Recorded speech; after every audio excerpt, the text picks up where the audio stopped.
Well, hello. So I'm going to try my best to show you how this comes apart. This was all I had left of a connector, but this should suffice.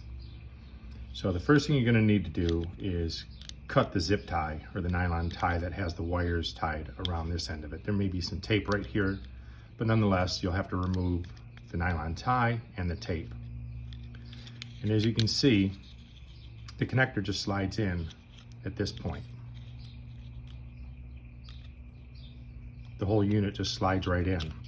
Now on this one, there's a release lock right here. So all you have to do is just push it back. And the connector will just slide out in this direction. Some may have tabs here. Now I couldn't really see in your picture very well, but I believe this is the exact same connector made by Tyco. So on this side, there we go, somewhere over here. But these are Tyco connectors. Yeah, there it is, Tyco. But that's all you really have to do. Remove the tie, any tape that's here, pull the tab back. You can see it on this side. It locks in. And then the connector just simply slides out this way.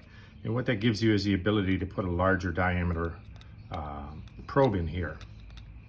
Now you would have the ability to see the wires quite easily as the face of them are exposed once it is out of this connector shell.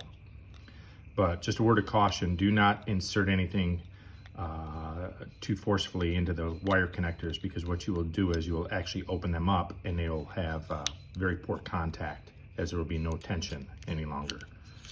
But that's pretty much how this connector works.